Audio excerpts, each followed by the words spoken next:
The red dwarf star of the Helios system hung in the void like a dying ember, casting a bruised purple twilight over the viewport of the station.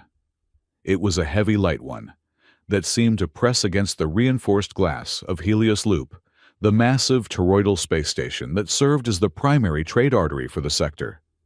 Ships of every make and model, from sleek silver needle ships of the core worlds to the rusted boxy freighters of the outer rim, drifted in the queue for the docking clamps, looking like a school of metal fish swimming upstream. Ash Rivera adjusted the strap of his duffel bag, the canvas biting into his shoulder. It was the only luggage he had brought. He stood at the edge of the promenade, the station's main thoroughfare, letting the chaotic river of biology flow around him. A gelatinous merchant from the aquatic nebulas slithered past in a hover tank, arguing loudly into a translator device. Two towering four-armed dockworkers carried a crate of unstable isotopes, grunting in a rhythmic, harmonic language. Ash pulled his collar up. He was a man composed of sharp angles and tired eyes, his dark hair grown out just enough to look unkempt rather than styled. He wanted to be invisible. That was the goal. To be a background character in someone else's story. He had spent the last 3 years running from the title of resonant conduit, burying the ability to feel the hum of the universe under layers of manual labor and cheap whiskey. He checked the address on his datapad one last time. Sector 7, Lower Ring, Nebula Nook. Just a quick signature, Ash muttered to himself, his voice raspy from disuse. Sign the papers, sell the assets, move on. 2 days, maximum. He did not believe his own lie.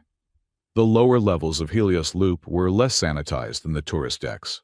Here, the air recyclers hummed with a throaty rattle, and the scent was a complex cocktail of ozone frying oil and the copper tang of starship exhaust. Ash navigated the narrow corridors until the neon sign flickered into view. Nebula Nook. The N in Nebula buzzed intermittently, threatening to die out completely. It was a diner. Not a restaurant, not a bistro, but a classic grease-trap diner that looked like it had been ripped out of mid-20th century Earth and welded onto the hull of a space station. Chrome, trim red vinyl booths and a counter that had seen more elbows than a wrestling ring. Ash pushed the door open. A bell chimed, a physical brass bell, not a digital sensor. Welcome to the Nook. If you are here to rob us, the register is empty and the fryer oil is boiling. Your choice. The voice came from everywhere and nowhere. Ash looked up to see a camera lens swiveling on a ceiling track. I am not here to rob you, Ash said, walking to the counter. He dropped his bag on a stool. I am Ash Rivera. Scanning, the voice droned, then shifted pitch to something impossibly cheerful yet dripping with sarcasm. Identity confirmed. Ash Rivera, species human, fashion sense tragically fugitive. Welcome back to civilization, Ash. Cato said you would come, though. He bet 50 credits you would be wearing a hat to hide your face. You owe the house 50 credits. Ash let out a breath he didn't know he was holding. Bistro, still running the same personality matrix I see. If it isn't broken, do not patch it, the AI replied. Cato coded for me with charm and efficiency. I have optimized the charm to include brutal honesty. It saves time. Coffee. Black Ash said, sitting down. And 5 sugars. And cream. So, a dessert disguised as a beverage. Coming right up. A mechanical arm descended from the ceiling, poured a mug of steaming black liquid, and aggressively dispensed 5 measured dollops of synthetic sweetener, before topping it with a cloud of dairy foam. It slid the mug across the counter with precise force, stopping exactly 1 inch from Ash's hand. Ash wrapped his fingers around the ceramic warmth. The diner was empty, save for a table in the back, where a silicon-based life form was slowly dissolving a block of minerals in a glass of acid. The quiet was heavy. Ash looked at the stainless steel countertop. It was scratched, scarred by thousands of utensils and sliding plates. Near the register, there was a spot that looked duller than the rest. A smudge. Ash reached out. He ran his thumb over the dull spot. It was a grease stain etched into the metal over years of repetition. It was where Cato Rel used to lean. He could almost see him. Cato was a Vexian, a species that looked like a cross between a salamander and a monk, with smooth, iridescent blue skin and 4 gentle eyes. Cato would lean right there, wiping his hands on a rag, laughing that deep, booming laugh that made his throat sac inflate. Ash, my friend Cato, had said the last time they spoke, "The stars sing, but sometimes you just need a good bowl of soup to hear them." Ash felt a tightness in his chest, a physical ache that had nothing to do with the station's artificial gravity. He picked up a rag from the counter, dampened it with water from his glass, and began to scrub the spot. He rubbed the steel hard. He wanted to erase the grease. He wanted to clean the slate. If he scrubbed hard enough, maybe the memory of the accident would fade. Maybe the image of the ship buckling, the scream of the tearing metal, the silence that followed, maybe it would all go away with the stain. But as the grease began to lift, Ash stopped. His hand hovered over the metal. If he cleaned it, Cato was really gone. It was just steel then, cold, impersonal steel. Ash swallowed the lump in his throat. He put the rag down. He left a streak of the old grease, a smear of imperfection on the shiny surface. "I am keeping the mess," Ash whispered. "Sentimental," Bistro remarked from the ceiling speaker. Inefficient, but noted. Before Ash could retort, a low hum vibrated through the air. A drone, sleek and branded with the insignia of the Helios legal authority, drifted through the open door. It hovered at eye level, its singular, red eye, scanning Ash's retina. "Ash Rivera," the drone announced in a flat, bureaucratic, synthesized voice. "Beneficiary of the last will and testament of Cato Rel. Please stand by for holographic projection." Ash stood up, wiping his hands on his trousers. "I just want the deed transfer papers. We do not need the show." "Protocol dictates the message must be played," the drone insisted. A beam of blue light shot out from the drone, coalescing into a shimmering, 3-dimensional figure standing in the middle of the diner aisle. It was Cato. He was wearing his favorite apron, the one with the sauce stains. He looked healthy, alive. "Ash." The hologram spread its forearms wide. "If you are seeing this, then I finally managed to slip off the mortal coil. Probably something foolish like a warp manifold failure, or eating that spicy root from Sector 9. I hope it was quick." Ash gripped the counter edge. Seeing him was harder than he expected. "Listen, buddy," the hologram continued, the voice distinct and warm. "I know you. You are standing there with your bag packed, thinking you can just sign a paper and run away again. Stop it." Ash flinched. "I am leaving Nebula Nook to you, Ash. Not because you are my best friend, though you are, but because you are the only one who can keep the heartbeat of this place. This station has a rhythm. You can hear it even when you pretend you are deaf. The diner is yours. The recipes, the debt, the leaky faucet in the bathroom, and Bistro's terrible attitude. Take care of it. Take care of the heart." The hologram flickered. Cato's 4 eyes seemed to look directly at Ash. "Do not run this time, Ash. Stay." The image dissolved into static, then vanished. The drone ejected a physical keycard and a data pad onto the table. "Transfer complete. Property tax is due in 14 cycles. Good day." The drone zipped out, leaving Ash standing in the sudden silence. "The heart," Ash muttered, bitter laughter bubbling up. "He left me dinner. He thinks I can flip burgers because I used to tune warp drives." "Actually," Bistro interjected, "Cato thought you could flip burgers because your warp drive tuning was mediocre, but your grilled cheese was acceptable." "Shut up, Bistro." Ash picked up the keycard. It felt heavy. He didn't want this. He didn't want to be an owner. He didn't want roots. Roots were dangerous. Roots meant you had something to lose when the universe decided to snap. The bell above the door chimed again. Ash turned, composing his face into a mask of polite dismissal. "Sorry, we are closed for—" He stopped. Standing in the doorway was a vulpine, a fox-like humanoid species from the arboreal moons of Kinnar. She was striking. Her fur was a deep, rich auburn, transitioning to snow-white at the tips of her large, triangular ears. She wore a traveler's cloak of woven fibers, dusty from a long journey. Her eyes were amber-sharp as cut glass, and they swept over the diner with a mix of familiarity and critical assessment. Behind her, clutching the fabric of her cloak, was a girl.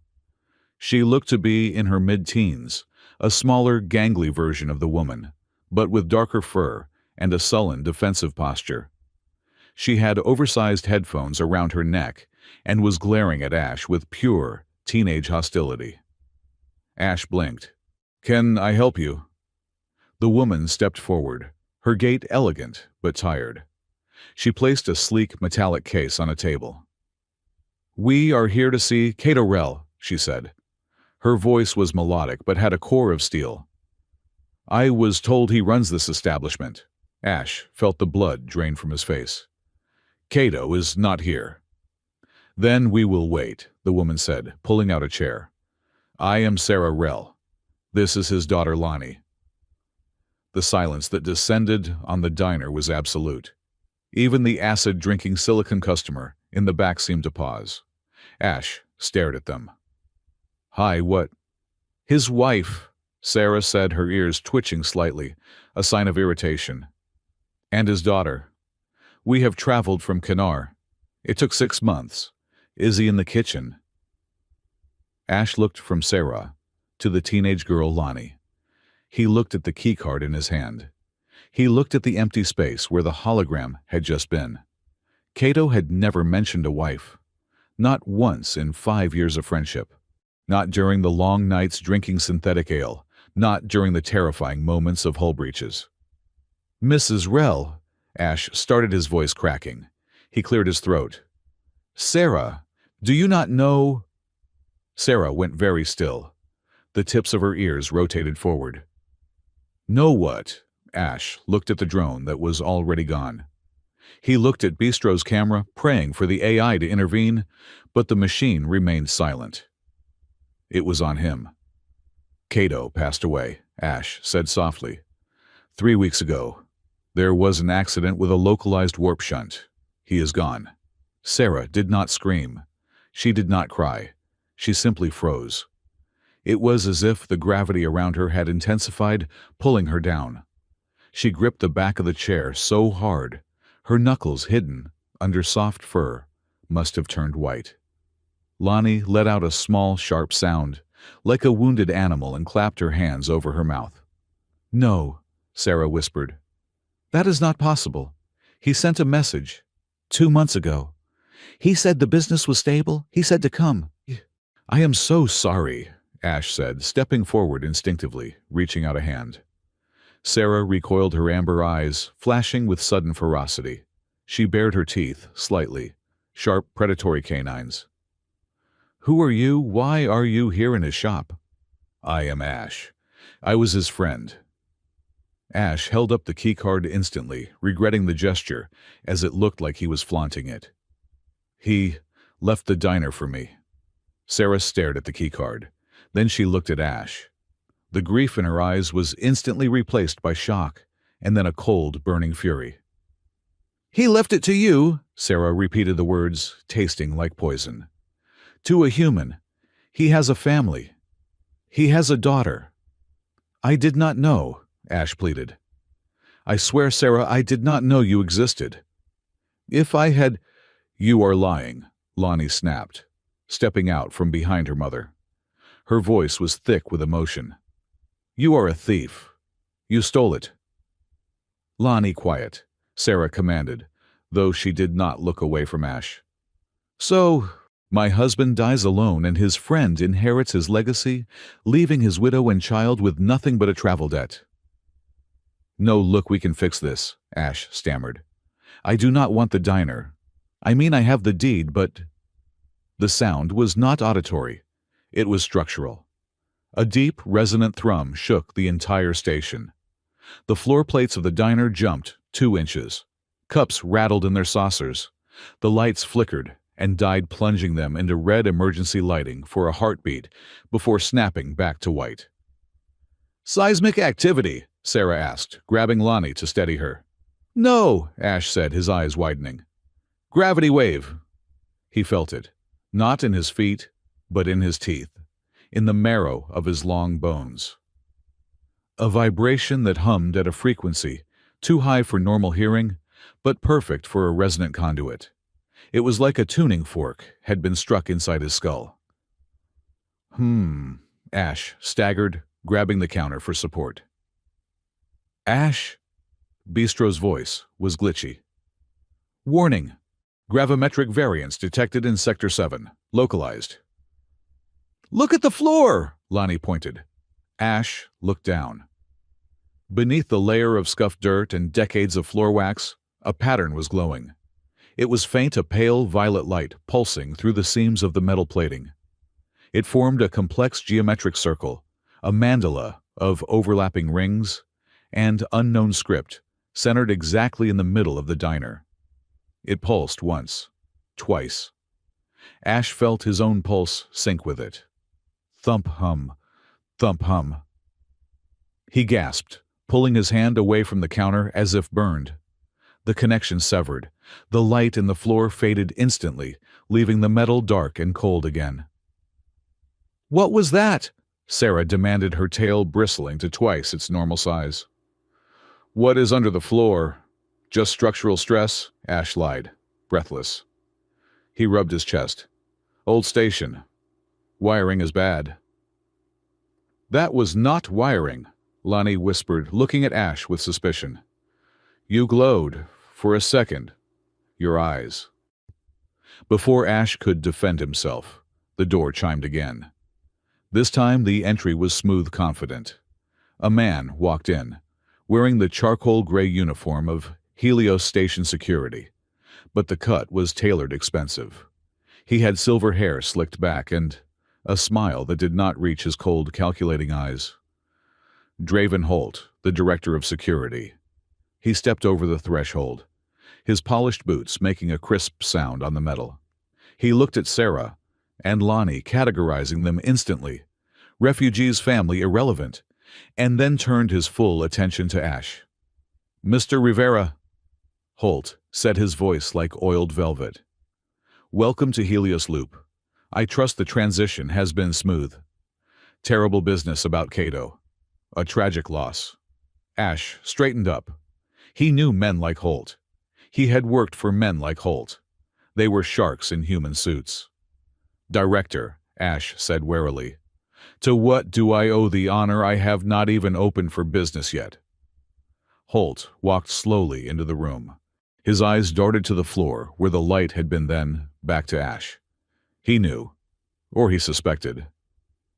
Just a courtesy call, Holt said. And a business proposition. The Security Council has been reviewing the structural integrity of the lower ring. This sector is old, unstable, as we just felt. It felt fine to me, Ash said. Come now, Mr. Rivera. You are a man of science, are you not, or you were before your retirement? Holt smiled thinly. The station is willing to purchase this property. Generously, 3 times the market value, sufficient to buy a nice transport ticket to anywhere in the galaxy. Perhaps Earth, or maybe Kinar for your guests here. Holt gestured to Sarah.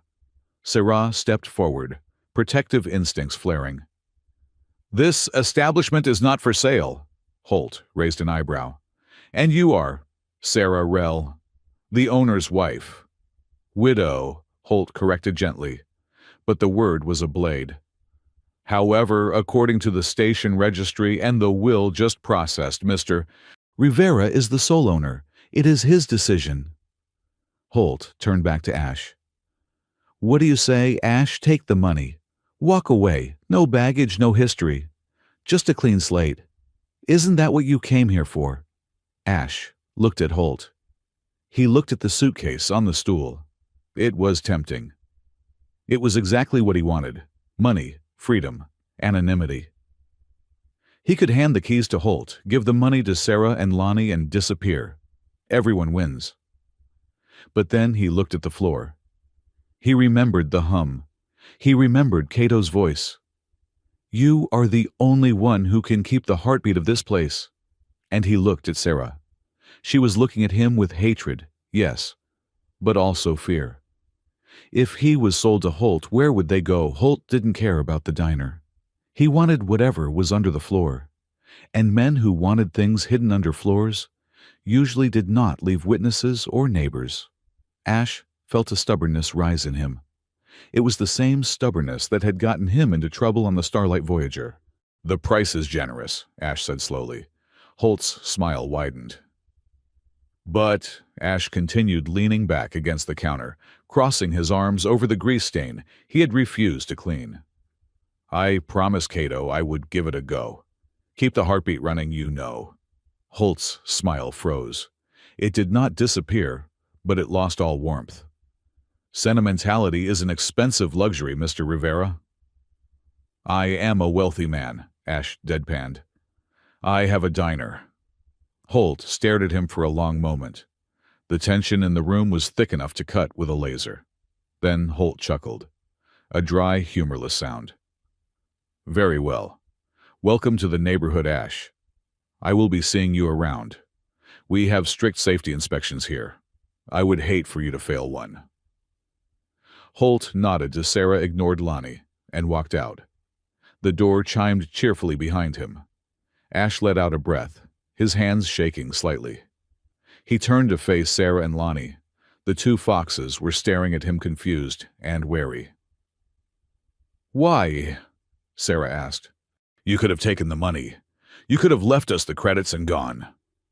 "Yeah," Ash said, rubbing the back of his neck.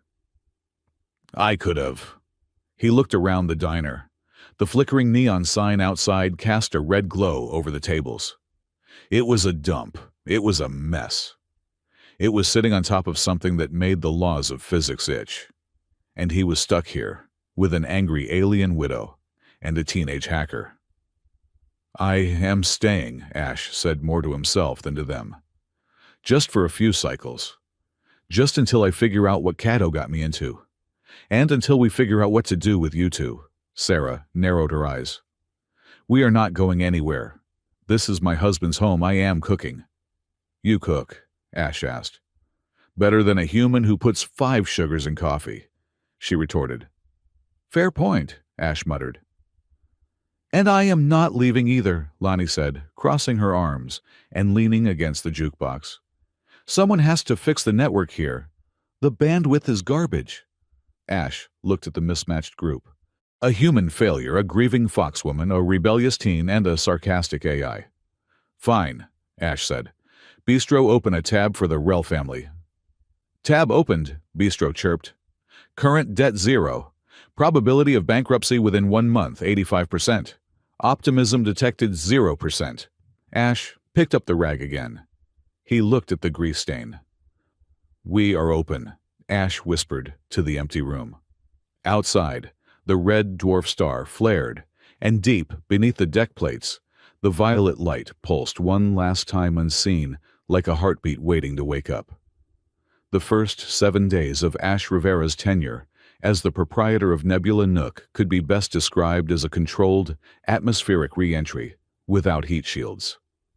It was hot, chaotic, and likely to end in a fiery crash. Ash had assumed that running a diner was mostly about putting food on plates and taking credits. He was a man of science, a former resonant conduit, who had once tuned the delicate warp fields of interstellar freighters. Surely, he reasoned, frying an egg was less complex than calculating the sheer stress of a wormhole. He was wrong. "You are burning the Zorn root," a cool, melodic voice cut through the hiss of the griddle. Ash jumped, nearly dropping a spatula into the vat of boiling oil. He turned to see Sarah Rel leaning against the prep counter, her arms crossed over her chest. Her auburn fur was smoothed down her apron tied with military precision, and her amber eyes held a look of patient suffering. "It is not burning," Ash insisted, flipping a slab of purple root vegetable that was clearly smoking black at the edges. "It is caramelizing. It is a rustic earth technique." "It is charcoal," Sarah corrected, stepping forward. She moved with a fluid grace that made Ash feel like a clumsy mechanical loader. She gently nudged him aside with her hip, a contact that was strictly professional, yet sent a strange jolt of static through Ash's nerves, and flipped the heat dial down. "The customer at table 4 is a silicon hydra. If they eat carbonized roots, they will dissolve through the floor. Unless you plan to pay for hull repairs, I suggest you let me handle the grill." Ash raised his hands in surrender and stepped back. "The grill is yours. I will take the front." "Try not to start a diplomatic incident," Sarah murmured expertly, salvaging the vegetable with a splash of acidic vinegar. Ash retreated to the front of the house, wiping sweat from his forehead. The diner was bustling. The lunch rush on Helios Loop was a tidal wave of biological diversity. Dock workers, smugglers, weary pilots, and tourists from the core worlds crammed into the red vinyl booths. The air smelled of ozone frying fat and 17 different types of pheromones. "Order up," Bistro's voice chirped from the ceiling speakers. 2 bowls of algae soup extra slime. 1 coffee black for the human, who looks like he has not slept since the last solstice. That is you, Ash. Drink it before you collapse. Ash grabbed the coffee and the tray. He navigated the crowded floor, dodging the swinging tail of a reptilian merchant. He approached a booth, occupied by a group of Terran miners. "Here we go," Ash said, forcing a cheerful smile. "Spicy Nebulan noodles for the gentleman." He placed the bowl down. The miner, a burly man with cybernetic implants along his jaw, took a massive bite. 3 seconds later, the miner's face turned a violent shade of violet. Steam shot out of his nose vents. He gasped, clutching his throat, his eyes bulging. "Water!" his companion screamed. Ash panicked. "It is a mild sauce. I swear it is a mild sauce." Sarah appeared at his elbow, as if teleported, holding a glass of milk. She thrust it at the miner, who downed it in 1 gulp. As the miner's breathing returned to normal, Sarah turned to Ash, holding up a small jar from the condiment rack. "Ash," she said, her voice dangerously calm. "This is not paprika. This is crystalline salt from the tear ducts of a space whale. It is concentrated sodium-potassium capable of stopping a heart, if not diluted 1 part to 1,000,000. Ash stared at the jar. "It looks like paprika." "Get out of the way," Sarah said, not unkindly, but with finality. She turned to the miners, her ears flattened in apology. "The meal is in the house, and the owner will be personally scrubbing your boots if you wish." The miners laughed, charmed by the fox woman's charisma, and the crisis was averted. Ash retreated to the far end of the counter, defeated. He picked up a rag and started wiping a clean spot just to have something to do with his hands. He looked over at Sarah. She was commanding the room.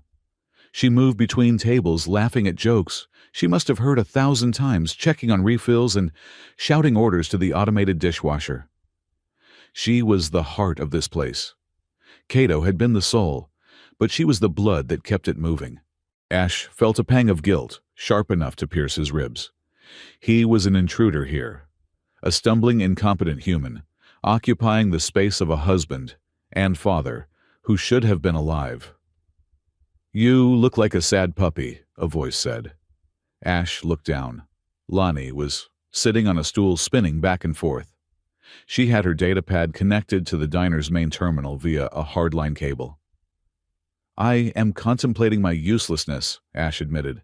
"I almost killed a miner." "Mom fixed it," Lonnie said with a shrug. "She always fixes things.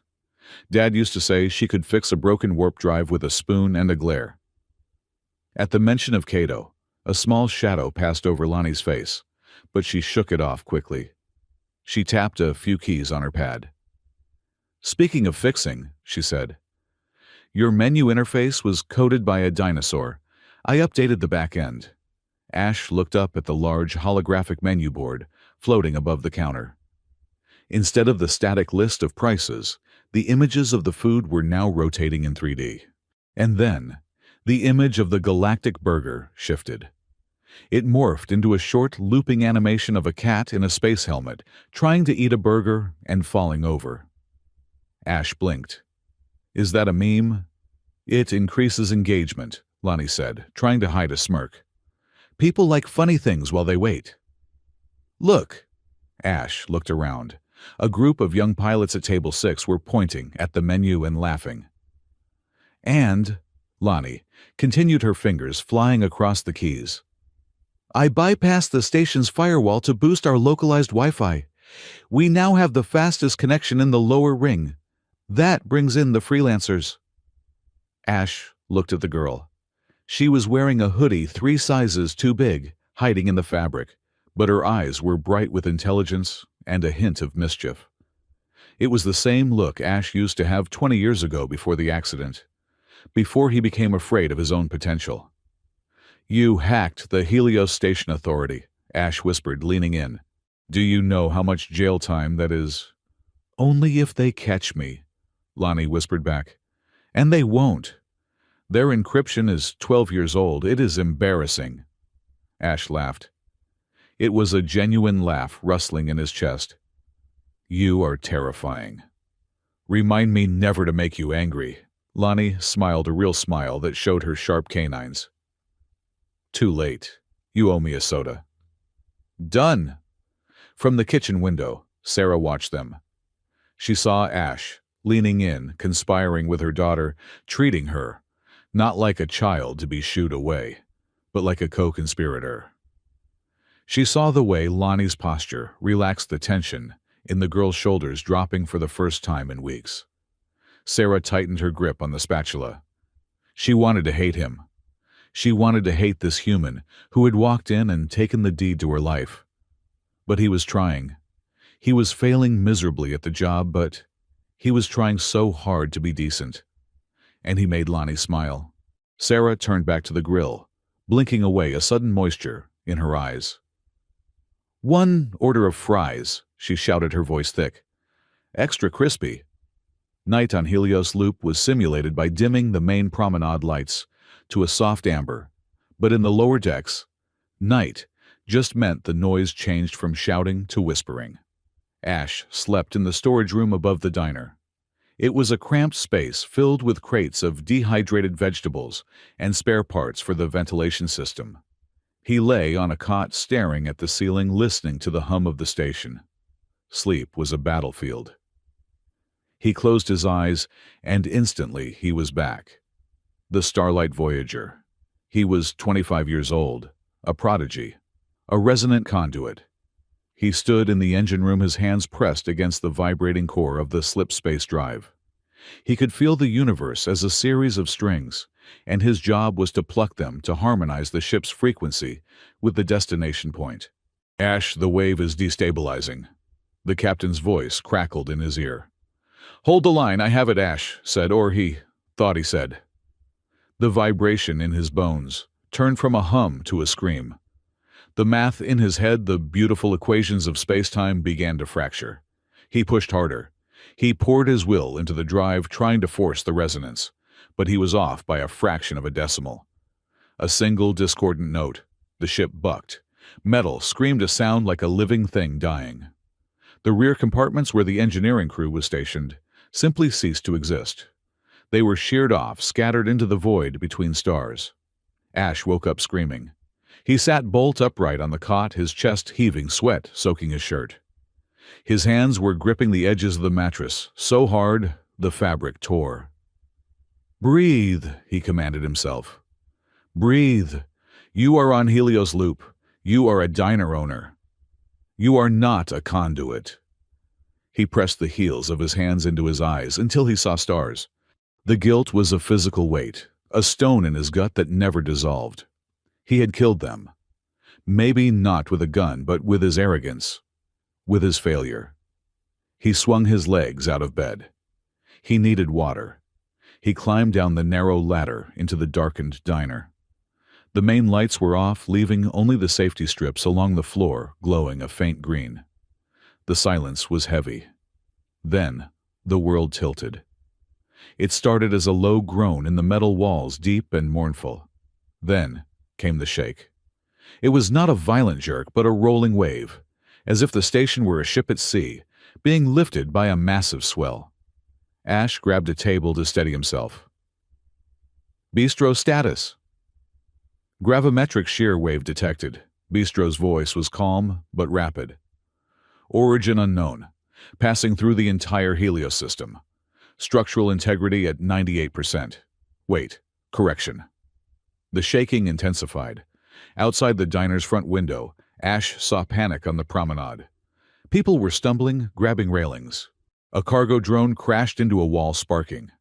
But inside Nebula Nook, the shaking stopped. It did not taper off. It simply ceased. Ash let go of the table. He looked at a glass of water sitting on the counter. The water was perfectly still. Not a ripple. Outside chaos. Inside absolute stillness. What? Ash whispered. He looked down. The floor was doing it again. The violet light was back, pulsing through the seams of the metal plates, stronger this time. It wasn't just a flicker. It was a steady, rhythmic thrumming. The pattern was clearer, concentric rings intersecting with angular glyphs that hurt the eyes if one looked too closely. Ash felt the resonance in his teeth. It was singing. It was a counter-frequency. The floor was generating a localized gravity field that was canceling out the wave hitting the station. Ash! Ash spun around. Sarah was standing at the bottom of the stairs, leading to the family quarters in the back. She was wearing a silk robe, her fur ruffled from sleep, her eyes wide. Lonnie was behind her, clutching a stuffed animal that looked like a six-legged bear. "Do you see that?" Sarah whispered, pointing at the floor. "I see it," Ash said. "It is humming," Lonnie said, stepping forward, drawn to it. "Like a song." "Do not touch it," Ash warned, stepping between them and the center of the room. The wave outside passed. The groaning of the station metal subsided. The violet light in the floor faded, slowly retreating back into the grime and steel. The silence returned, but it was different now. It was the silence of a held breath. A chime from the main console broke the spell. A message notification. Ash walked over and tapped the screen. The face of Draven Holt appeared pre-recorded, but addressed specifically to the sector. Residents of the lower ring. Holt's smooth voice filled the room. "We have detected a seismic anomaly. Security teams will be conducting mandatory structural integrity checks in the morning. Please ensure all access panels are open. Your safety is our priority."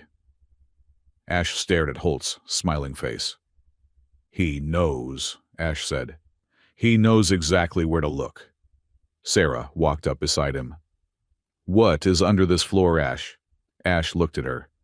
He saw the fear she was trying to hide, and the fierce protectiveness for her daughter. "I do not know," Ash admitted. "But Cato spent 5 years sitting on top of it. And he left me the key." The next evening, the tension in the diner was palpable. Every time the door opened, Ash expected a squad of security drones. But the dinner service pushed on. Sarah was in the kitchen prepping for the late-night rush. The gas burners were roaring.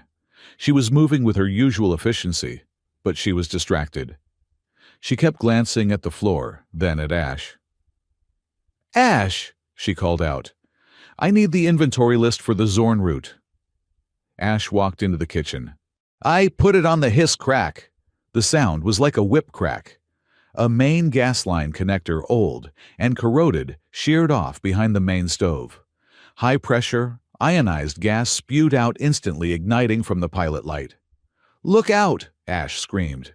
He lunged forward. It was a stupid, suicidal move. The jet of blue flame was aiming straight for Sarah's face. There was no time to pull her away. No time to find an extinguisher. Ash threw his hands up, palms open, placing himself between Sarah and the fire. He squeezed his eyes shut, waiting for the searing pain. He waited for his skin to blister and peel. But the pain never came. Instead, he felt pressure. He felt the energy of the fire, not as heat, but as a vibration. A chaotic, violent song of excited molecules. And because he was a conduit and because he was terrified, his body reacted before his brain could stop it. Resonate, match frequency, dampen. Ash gasped. He felt the heat flow into his palms, travel up his arms like liquid lightning, and dissipate into his core. It was agonizing, but not in a burning way. It felt like his bones were vibrating apart. He pushed back. He visualized the fire turning into cold stone. Whoosh! The roar of the fire vanished. Ash opened his eyes. His hands were still raised.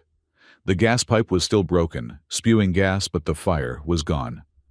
Around his hands, a faint, translucent blue distortion field was fading away. He slumped against the counter, gasping for air. His hands were shaking uncontrollably. Sarah was pressed against the back wall, her eyes wide, her chest heaving. She looked at the pipe, then at Ash's hands. "You," she breathed. "You just ate the fire." Ash grabbed a towel and wrapped it around his hands, hiding them. "Emergency shut-off valve," he lied, his voice raspy. "I hit it.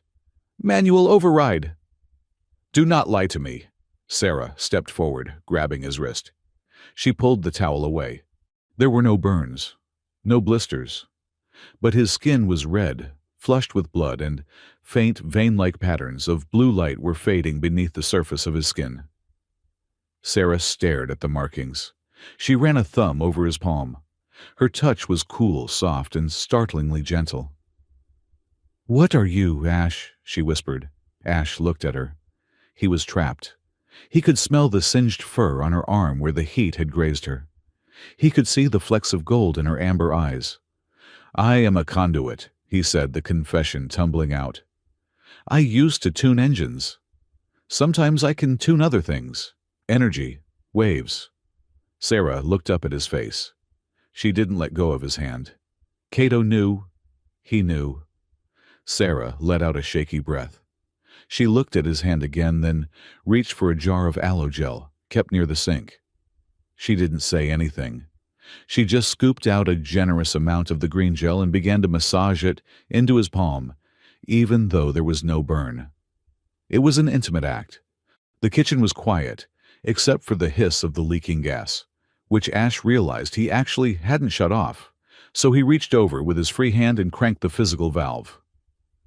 "Does it hurt?" Sarah asked, her voice low. "Inside," Ash said. "It feels like I swallowed a bell and someone rang it." Sarah looked up. Their faces were inches apart. For a moment, the barrier between them, the grief, the suspicion, the species difference thinned. Ash could smell her scent, vanilla spices, and something wild and earthy. "You saved me," she said. "I tried," Ash said. "Idiot," she murmured, but there was no bite in it. "Next time, use the extinguisher." She wrapped his hand properly in the towel. "Go sit down. I will finish the service. If you faint in my kitchen, I will drag you out by your feet." Ash stumbled out to the dining room, his heart pounding harder than it had during the explosion.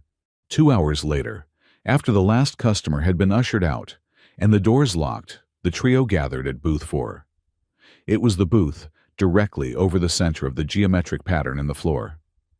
"If there is a secret," Lonnie said, holding a scanning device she had cobbled together from spare toaster parts, "it starts here." Ash slid into the booth. "Holt is coming back tomorrow. If we are going to find out what Cato was hiding, we have to do it now." He felt under the table. His fingers brushed against something that felt like a standard gum wad, but when he pressed it, a panel on the side of the booth slid open, revealing a biometric scanner. It was old tech, bulky, and glowing green, but it had 2 sensor pads. One was clearly shaped for a human hand. The other was long, narrow, and designed for a paw. 2 keys, Ash said. He made it a 2-key system. He looked at Sarah. Sarah stared at the paw-shaped scanner. He never told me. Maybe he wanted to protect you, Ash suggested. Or maybe he knew I would be too curious for my own good, Sarah said with a sad smile. She sat next to Ash. The booth was tight. Her thigh pressed against his leg. The warmth was distracting. Ready? Ash asked. Together, Sarah said. Ash placed his hand on the human scanner. Sarah placed her paw on the alien one. Beep, click, thunk. The floor beneath the table shuddered. The seat of the booth hissed and slid backward on hidden rails, revealing a dark, circular opening in the floor. A ladder descended into the gloom. Cold, stale air drifted up. It smelled of ozone and ancient dust. Lonnie shined a flashlight down. It goes deep, like really deep. We go down, Lonnie asked eager. Ash grabbed her shoulder. No, not tonight. We do not know what is down there. We need gear. Oxygen, weapons maybe. But Holt is coming, Lonnie argued. Exactly, Ash said. If we go down there and get stuck or trigger an alarm, Holt wins. We need to be smart. We cover this up. We prepare. We go down when we are ready, reluctantly, they agreed. They triggered the mechanism to close the hatch. The booth slid back into place. It looked perfectly normal. The adrenaline of the evening had faded into a restless exhaustion. Ash was cleaning the counter, wiping down the coffee machine for the 3rd time. Sarah had gone upstairs to put Lonnie to bed, but Lonnie, being Lonnie, had snuck back down. She was sitting by the old jukebox in the corner. It was a bulky chrome-plated antique that played physical data discs. Dad loved this thing, Lonnie said softly. He said music was the only universal language. She pulled a wire from her sleeve and plugged it into the jukebox's maintenance port. I just want to hear his favorite song. The playlist is locked, but I can bypass it. Lonnie, maybe you should sleep, Ash said gently. Just one song, she pleaded. She tapped a command. The jukebox whirred. The lights on the front bubbled from pink to blue.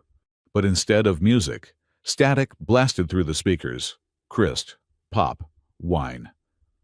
Then a voice.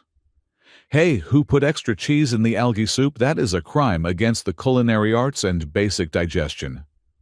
Ash dropped his rag. It was Cato's voice, clear as a bell. Sarah appeared at the top of the stairs, freezing in place. Lonnie's hands flew over her interface. It is a glitch. An audio file mixed in with the tracks.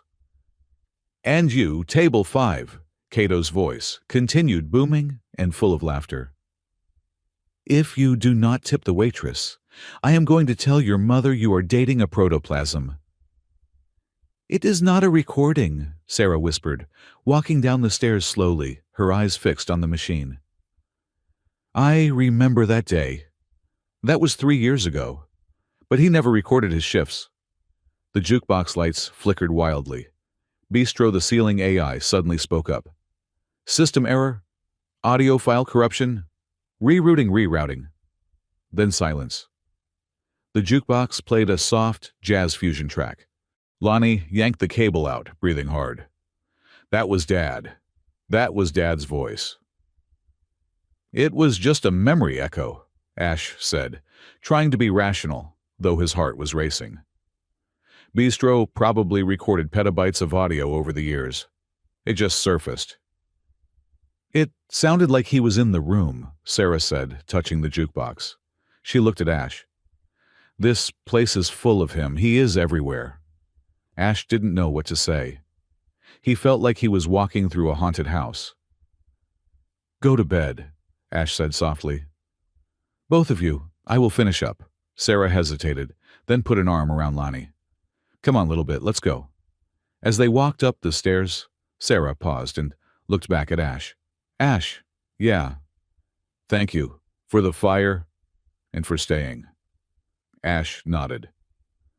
Good night, Sarah. Alone in the diner, Ash couldn't sleep. The mysteries were piling up. The floor, the fire, The trapdoor, the voice. He went behind the counter and opened the safe where Cato kept the business documents. He dug past the tax forms and the health inspection certificates until he found it. The family cookbook. It was a thick, leather-bound binder. Cato had always joked that it contained the secret to the universe, which usually meant his spicy sauce recipe. Ash opened it on the counter under the dim emergency light. Page 1, Grandma's Stardust Stew. Page 2, Void Crab Cakes. Ash flipped through the pages. Recipes, ingredients, cooking times, normal. He flipped to the back. The last section was sealed with a piece of tape. Ash peeled it back. The pages here were different. They were covered in Cato's sprawling handwriting, but these weren't recipes. They were equations. Ash traced the lines with his finger. He recognized the symbols. Resonance frequency of a toroidal field. Calculus of non-linear gravity wells. Harmonic stabilization of a singularity. Ash's blood ran cold. He turned the page. There was a drawing. It was the same geometric pattern as the one on the floor, but here it was labeled. In the center of the diagram, Cato had written one word in galactic common pacemaker, and in the margins scribbled in red ink. The station is not a station. It is a cage, and the nook is the lock. If the rhythm stops, the cage opens. Ash closed the book. The silence of the diner pressed in on him. He looked at the floor, which was currently dark and innocent. "What did you leave me, Cato?" Ash whispered into the dark. "A diner or a bomb?" Outside in the deep void, the stars seemed to twinkle with a cold, mocking rhythm. The game had changed. It wasn't just about saving a business anymore. It was about keeping the cage closed. Ash placed his hand on the book. He wasn't running this time. The cosmic storm did not arrive with the rumble of thunder, for there is no sound in the vacuum, but it announced itself with a scream of light. A coronal mass ejection from the red dwarf star, twisted by magnetic anomalies, lashed out like a whip of ionized fire against the shields of Helios Loop. The station groaned. It was a sound felt in the teeth, a low-frequency vibration of metal under torture.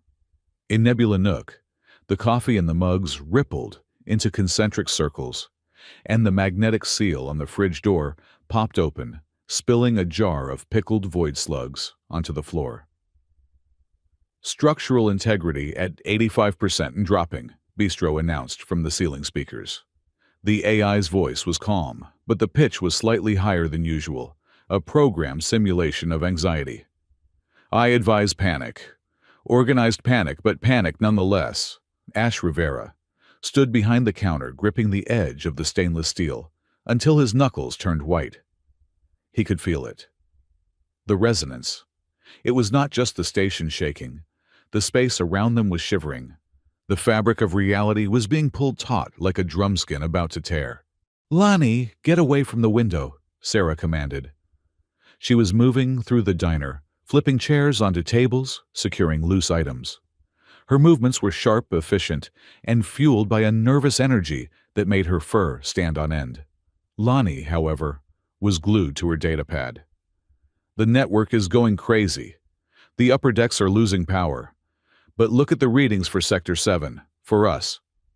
Ash looked at the holographic display Lonnie projected. The rest of the station was a sea of red warnings. But around Nebula Nook, there was a bubble of green. A stable eye in the hurricane. "We are not shaking as much as the rest," Ash murmured. "The floor. It is dampening the waves." "It is protecting us," Lonnie said in awe of her voice. "Or it is drawing attention," Sarah countered grimly. As if summoned by her cynicism, the main communication screen above the bar flickered to life. The face of Draven Holt filled the frame. The director of security looked unruffled, despite the chaos, visible in the command center behind him. "Attention citizens of Sector 7. Holt's voice was smooth, amplified, to drown out the groaning metal of the station.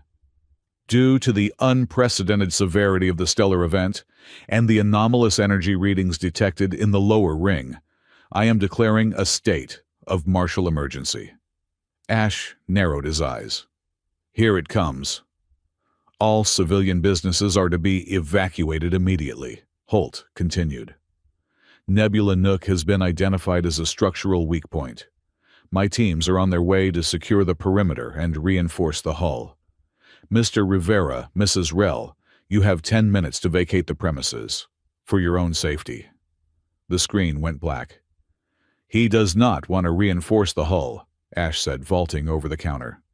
He wants what is downstairs. He knows the station is vulnerable, and he is making his move. We cannot leave, Sarah said, her amber eyes flashing. If he gets down there, if he messes with whatever Cato hid, he won't know how to use it, Ash said. Or worse, he will try to force it. Ash grabbed his datapad and sprinted to the front door. Through the thick glass, he could see a squad of security drones and 3 heavily armored officers marching down the corridor. They were pushing aside terrified refugees who were trying to flee the lower levels. Ash slapped the locking mechanism, engaging the magnetic deadbolts. He then pulled up a holographic document on his pad and projected it against the inside of the glass door, expanding it until it covered the entire entrance. It was a dense, glowing wall of text. What is that? Lonnie asked, peering over a booth. Galactic Commerce Law, Section 4, Paragraph 2. Ash said, his voice tight. The Sanctuary of Asset Clause. It states that during a station-wide crisis, private businesses providing essential shelter or supplies cannot be seized by local authorities without a tribunal order signed by 3 planetary governors. Does that actually work? Sarah asked, skepticism dripping from her tone. It will not stop them, Ash admitted, turning back to them. But the legal drones are programmed to parse any projected document before initiating a breach.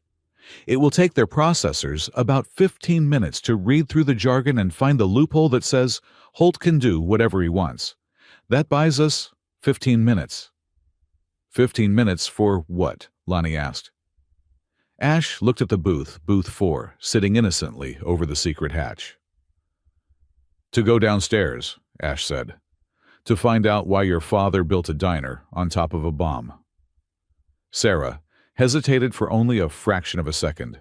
She looked at the door where the security drones were already scanning the projected text, their blue lasers flickering as they processed the legal blockade. Then she looked at Ash. Lonnie, lock the kitchen door, Sarah ordered. Ash, trigger the hatch. They scrambled into the booth. Ash placed his hand on the human scanner. Sarah placed her paw on the alien one. The biometrics flashed green. With a hiss of hydraulics that sounded like a heavy sigh, the floor dropped away.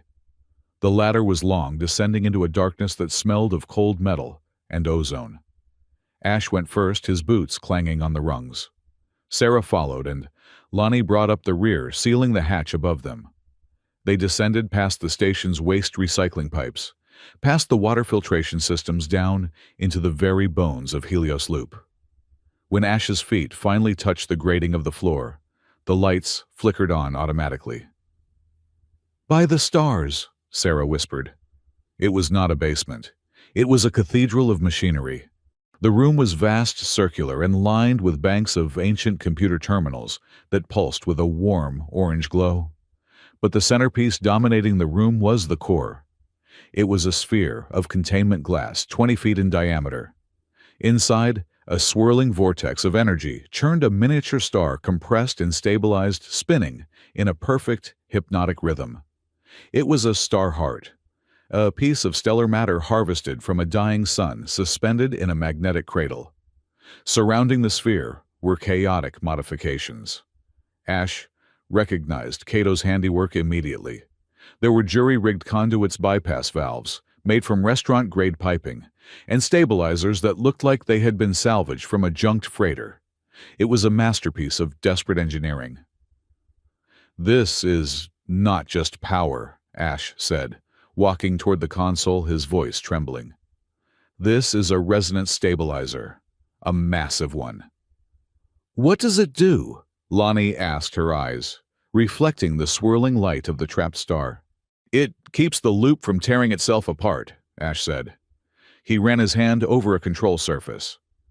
The Helios star is unstable. The gravity waves it throws off should have shattered this station 50 years ago. This machine cancels them out. It sings a countersong to the star's gravity. Suddenly, the console beeped.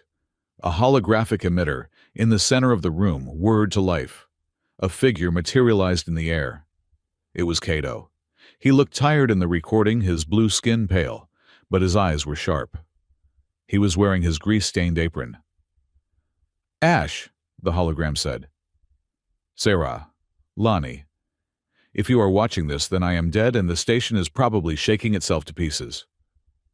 Sarah let out a choked sob, her hand flying to her mouth. "I am sorry," Cato's hologram continued. "I am so sorry I lied to you, especially you, Sarah. I told you I bought a diner because I wanted to feed people. That was true, but I also bought it because I found this." The hologram gestured to the star heart. "The builders of Helios left it here centuries ago. It was failing. The station was drifting into the gravity well. I fixed it. I patched it up with duct tape and hope. But a machine in this complex needs a conductor. It needs a resonant conduit to calibrate the harmonics." Ash froze. "Ash," Cato said, looking directly at the camera. "Remember those nights we spent drinking in the back room? When I told you we were playing strategy games, I was running test simulations on you. I was calibrating the core to your specific bioresonance signature. You are the key, Ash. You are the only one who can talk to it without blowing us all to cosmic dust." Sarah turned slowly to look at Ash. The grief in her eyes was rapidly hardening into betrayal. "You knew," she whispered. "No," Ash said, backing away, his hands raised. "Sarah, I swear. I thought we were just playing Galaxy Conquest. I did not know he was scanning me." "He used you," Sarah said, her voice trembling.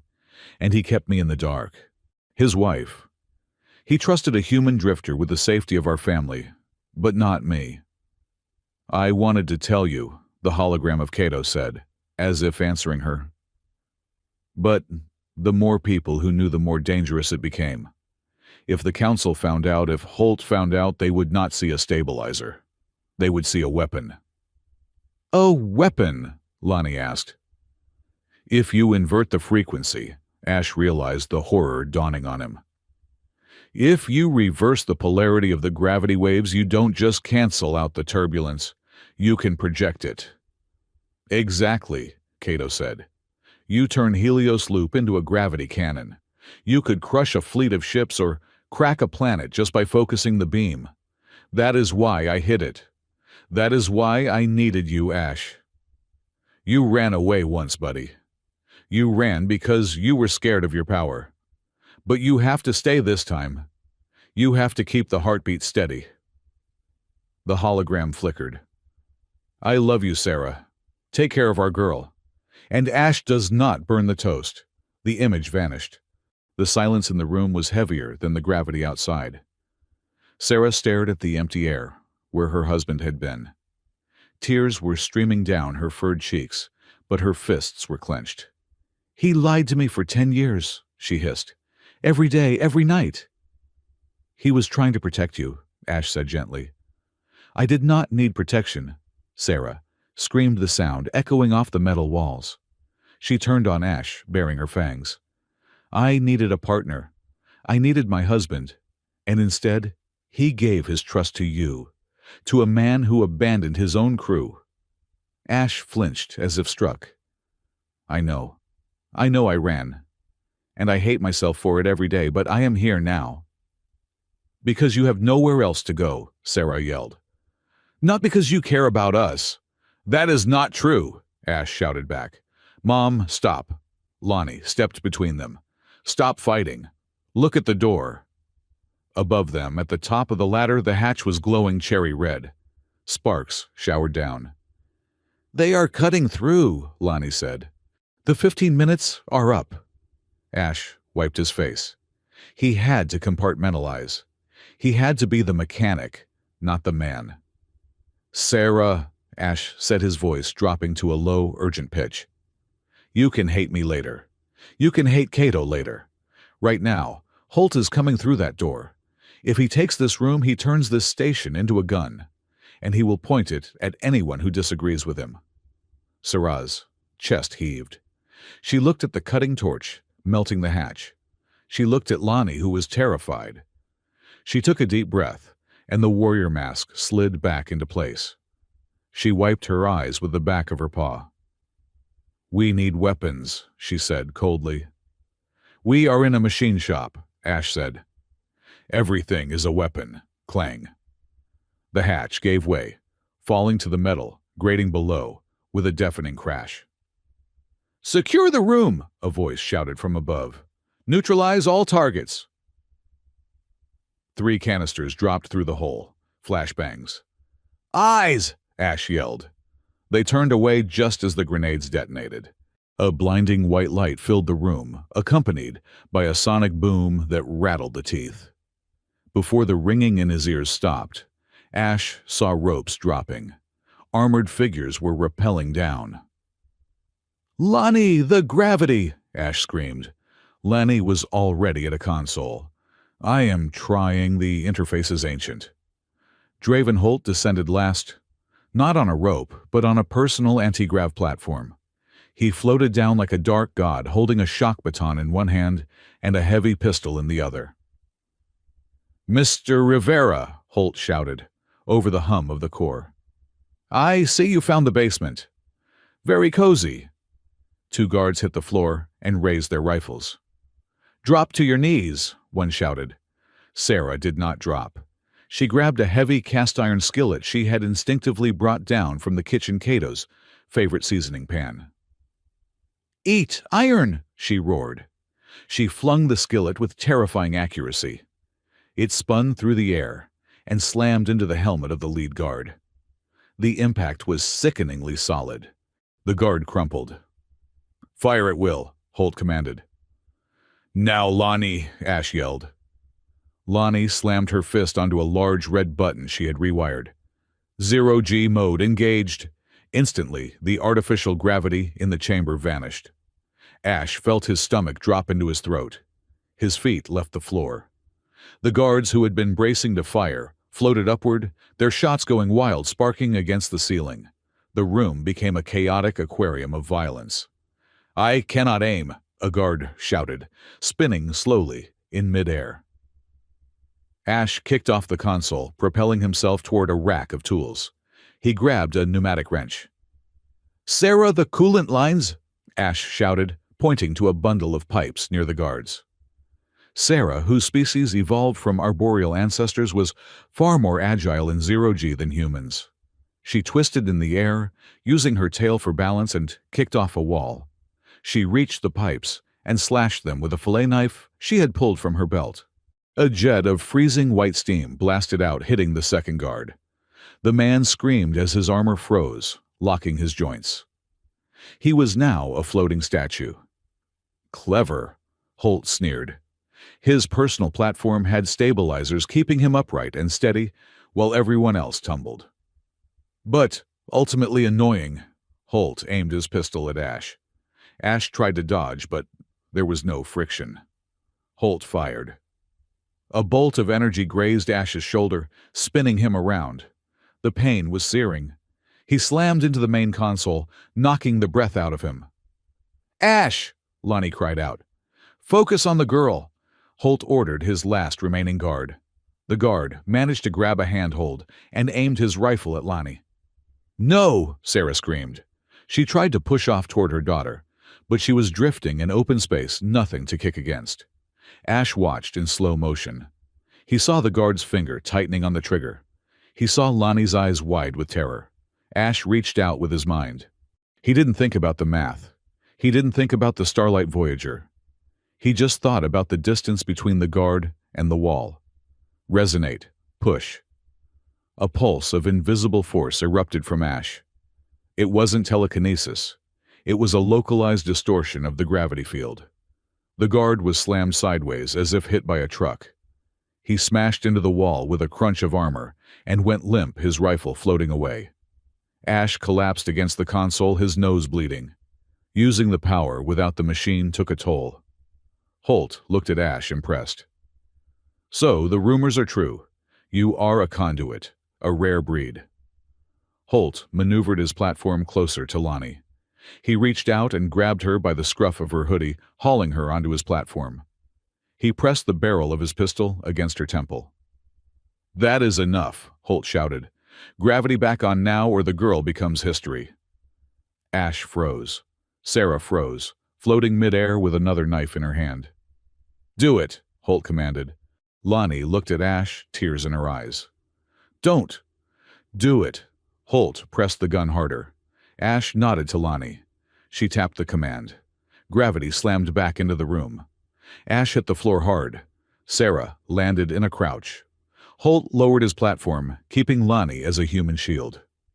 "Now," Holt said, straightening his cuffs. "This is how it works. Ash, you are going to interface with that core. You are going to calibrate it to focus the gravitational output into a coherent beam. Target coordinates the Trade Federation blockade currently orbiting the moon." "You want me to fire on the Federation?" Ash asked, struggling to stand. "That is an act of war." "That is an act of dominance," Holt corrected. "Helios Loop will no longer be a truck stop. It will be a fortress, and I will be the commander." "I won't do it," Ash said. "Then I shoot the girl," Holt said simply. "And I found another conduit. They are rare, but money buys anything. It might take a month, a year. But I have time. She does not." Ash looked at the core. The storm outside was peaking. The star heart was pulsing violently, turning from a calm blue to an angry, unstable violet. The containment glass was vibrating.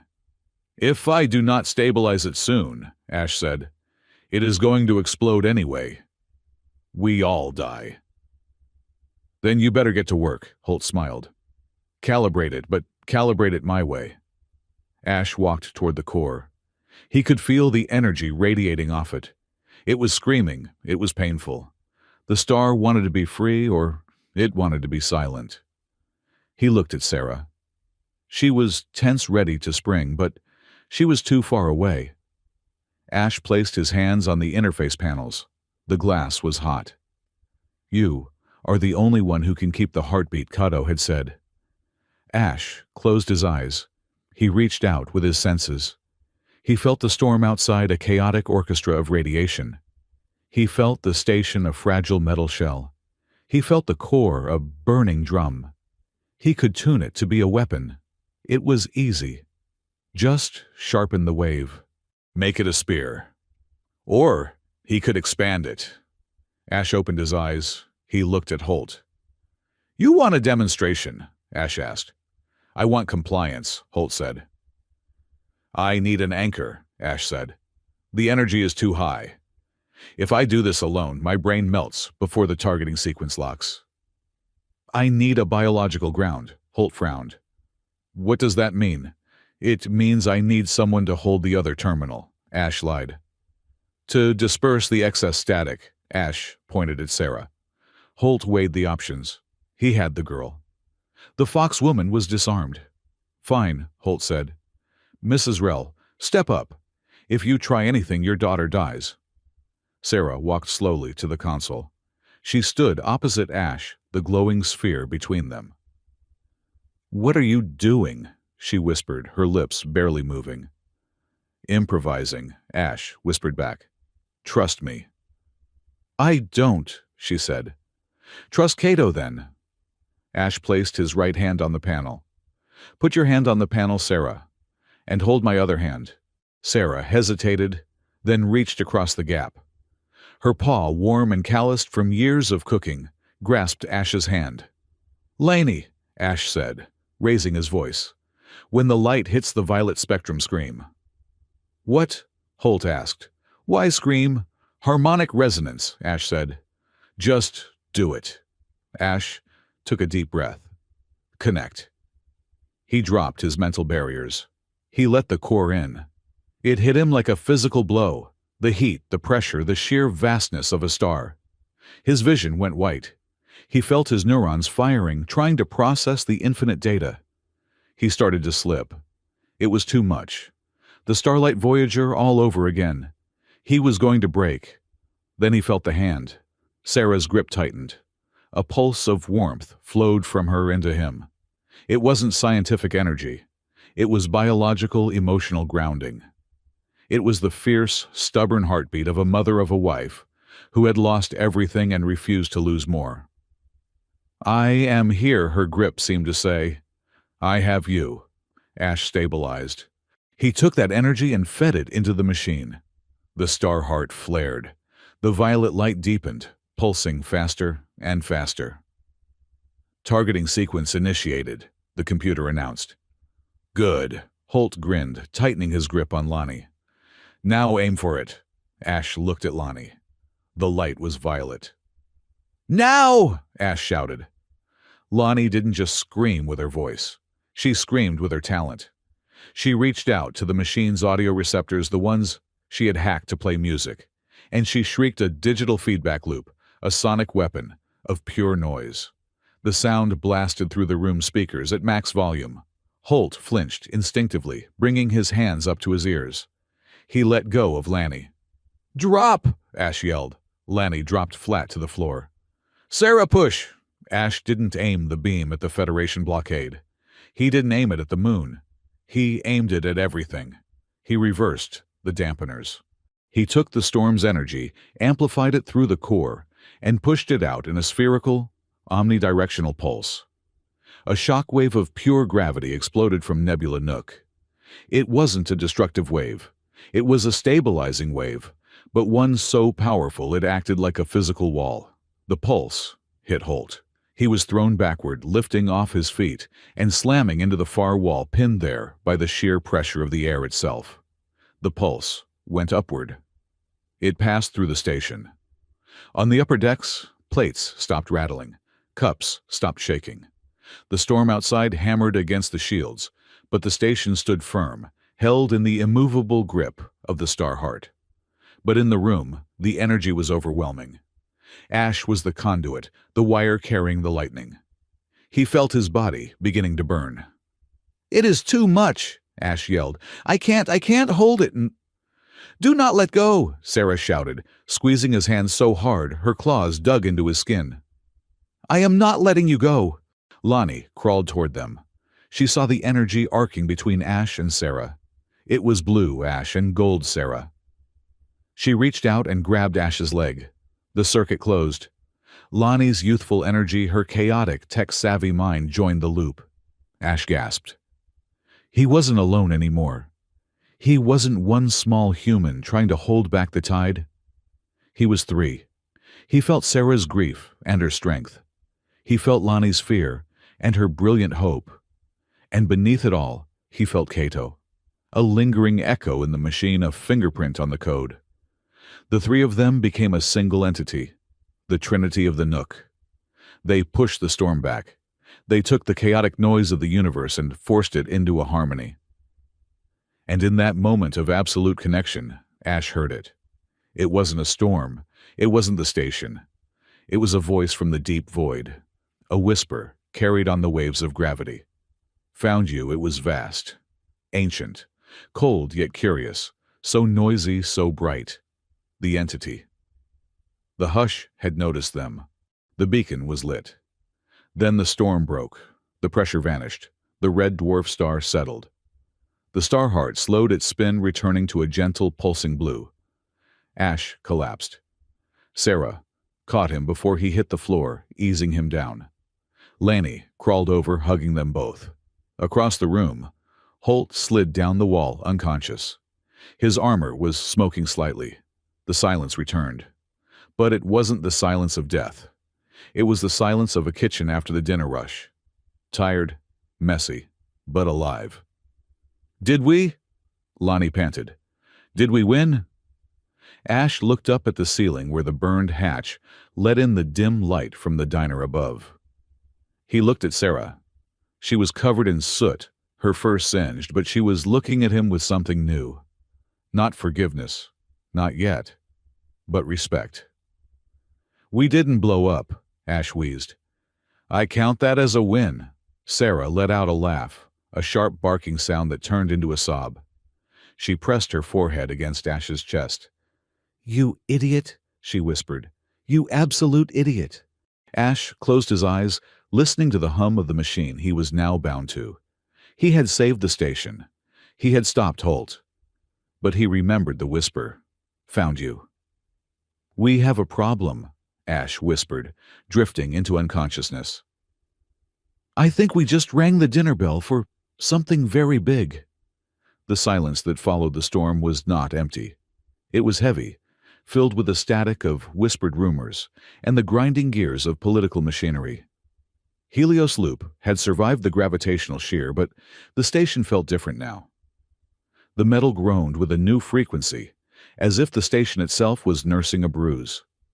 In the upper decks, where the air was filtered to smell like lilacs and credits, the narrative was already being spun.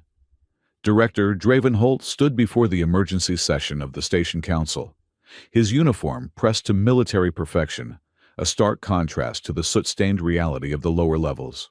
He projected a holographic schematic of Sector 7, highlighting Nebula Nook in a pulsing, angry red. The anomaly was not a natural disaster. Holt stated, his voice calm, authoritative, and utterly devoid of truth. It was a containment failure. The establishment known as Nebula Nook sits atop an unregulated archaic energy core. While the immediate crisis was averted, the risk remains catastrophic. We are sitting on a powder keg, counselors, and the match is currently in the hands of a former transient with a history of insubordination. He paused, letting the fear settle in the room like dust. He carefully omitted the part where he had held a teenager hostage. He omitted the part where he had tried to turn the station into a gravity cannon. "We need to secure the asset," Holt concluded, "for the safety of every citizen on Helios Loop." Down in the lower ring, the atmosphere was different. Here, the air still smelled of ozone and burnt wiring, but it also smelled of frying oil and resilience. Nebula Nook had become a pilgrimage site. The upper crust, the tourists, and the corporate liaisons avoided the diner as if it were radioactive. They crossed to the other side of the promenade, whispering about the dangerous human and the instability. But the void-born, the freighter pilots, the asteroid miners, and the nocturnal scavengers they flooded in. Ash Rivera stood behind the counter, exhausted. He had not slept in 30 hours. His hands moved mechanically, wiping down a surface that was already clean. 2 bowls of void chili extra spice. A Tellarite miner grunted, slapping a heavy pile of credit chips onto the counter. "And keep the change, Rivera. Heard you held the roof up when the sky tried to fall." "The roof held itself up," Ash muttered, sliding the bowls across. "I just turned the lights on." "Modest," the miner laughed, exposing a mouthful of tusks. "That is good. Arrogance kills in the deep dark." Ash forced a smile, but it did not reach his eyes. He looked around the diner. It was packed. People were sitting on crates because the chairs were full. There was a sense of camaraderie, a rough-and-tumble solidarity. They were the people on the edge, and they recognized one of their own. But every time Ash looked at them, he saw targets. He looked toward the kitchen. Sarah was there, her auburn fur matted with sweat, shouting orders to the dishwasher. She looked exhausted, but she also looked alive, furious, and vibrant. Lonnie was sitting on the counter near the pass-through window, kicking her legs, holding court with a group of young spacers, telling a highly embellished version of the battle. Ash felt a cold knot in his stomach. He had painted a target on their backs. Holt was not done. Men like Holt never stopped. They just reloaded. "Bistro," Ash whispered, leaning close to a microphone pickup. Status on the core. "The core is currently humming in D minor." The AI replied, its voice quieter than usual. "It is a sad secret. Appropriate for your face, Ash. You look like a wet sock." "Put it in sleep mode," Ash commanded softly. "Ramp down the output to 1%. Mask the signature. That will reduce the station's stability buffer," Bistro warned. "Do it. I want it to look dead. If it looks dead, maybe Holt will lose interest. Or, Bistro countered, maybe you are trying to pack your bags again. Ash flinched. The AI was too sharp. Just do it, Bistro. Late that night, after the last patron had stumbled out and the magnetic locks were engaged, the diner fell into a heavy quiet. Ash was in the kitchen, scrubbing a massive stock pot. The rhythmic rasp of steel wool against aluminum was the only sound he could tolerate. He needed to leave. It was the only logical variable in the equation. If he removed himself, the conduit, the core, became useless to Holt. Sarah and Lonnie would be safe. They could claim ignorance. They could say the human ran away and broke the machine. You are scrubbing a hole in that pot. Ash froze. He didn't turn around. He knew that voice. He knew the scent of vanilla and ozone that accompanied it. Sarah leaned against the doorframe. She was holding 2 mugs of tea. She walked over and placed one on the counter next to him. Drink, she said. It is chamomile and star anise. It helps with the guilt complex. Ash dropped the steel wool. He washed his hands, watching the gray soapy water swirl down the drain. I am not guilty. I am realistic. You are planning to run, Sarah said. It wasn't a question. Ash turned to face her. It is the only way, Sarah. Holt wants me. He wants the control I have over the core. If I am gone, the threat is gone. And where will you go? Sarah asked, her voice dangerously level. Back to the drift, drinking synthetic whiskey until you forget our names. If it keeps you safe, yes? Ash gripped the edge of the sink. You saw what happened down there. I almost fried Lonnie. I almost killed you. Every time I touch that power, every time I try to be the hero, people die. My crew on the Starlight Voyager. They trusted me, and they died. I will not add you and Lonnie to that list. Sarah stepped closer. Her amber eyes were burning. You think you are being noble. You think this is a sacrifice. It is protection, Ash snapped. It is cowardice, Sarah slammed her hand on the counter. The tea mugs jumped. You are terrified, Ash. Not of Holt, not of the core. You are terrified of having something to lose. I have already lost enough. So have I, Sarah's voice cracked, revealing the raw wound beneath the anger. I lost my husband.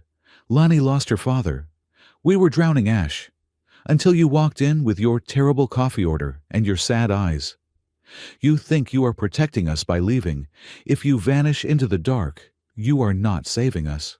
You are killing the part of us that just started to heal. She took a breath, her chest heaving. If you leave silently, we died long ago in our hearts, Ash. Do not kill us again. Ash stared at her. The words hit him harder than the gravity wave. He looked at this woman, this fierce alien, beautiful woman, who had fought a squad of armed guards with a skillet, and he saw the truth. Cato told me once, Sarah whispered, her voice softening, that you try to make the universe laugh because you are afraid to hear the sound of your own heart breaking. Ash felt his defenses crumbling. The walls he had built for 3 years, the walls made of cynicism and distance, were turning to dust. I do not know how to do this, Ash admitted, his voice rasping. I do not know how to be a family. I am just a mechanic. Then fix it, Sarah said. She reached out. Her hand, covered in soft auburn fur, touched his cheek. Her claws were retracted, her touch gentle. Do not run away from the machine. Run it with us. Ash leaned into her touch. It was grounding. It was real. For the first time in forever, the humming in his bones quieted down, replaced by the thudding of his own heart. He looked at her lips. She looked at him. The distance between them was negligible. It was a gravitational pull he had no desire to resist. He leaned in. Sarah tilted her head, her eyes fluttering shut. The industrial pressure cooker on the back stove exploded its safety valve. Steam shrieked into the air like a banshee. Ash jumped back, colliding with the prep table. Sarah leaped sideways, her tail puffed out to 3 times its normal size. "Whoops!" Bistro's voice giggled from the speaker. "Pressure variance detected. Also tension variance detected. My sensors indicate a 90% probability of romantic engagement, interrupted by a 100% probability of soup explosion." Ash stared at the venting pot, then at Sarah. Her fur was standing on end and she looked ready to murder the ceiling. Then she started to laugh. It wasn't a polite laugh. It was a deep belly-shaking laugh. Ash started laughing too. It was hysteria, relief, and absurdity, all mixed together. "The soup," Ash wheezed, wiping tears from his eyes. "The soup is ruined." "Forget the soup," Sarah said, still chuckling, though her eyes remained soft as she looked at him. "Just do not leave Ash. Okay, no more sneaking out." "Okay," Ash said. "No more sneaking out." The truce was fragile, but it held. The next morning brought a new discovery. Lonnie was sitting in booth 4, the one over the hatch, with her headphones on. She was plugged into the diner's internal sensor array, monitoring the sleep mode of the core. Ash was sweeping the floor nearby.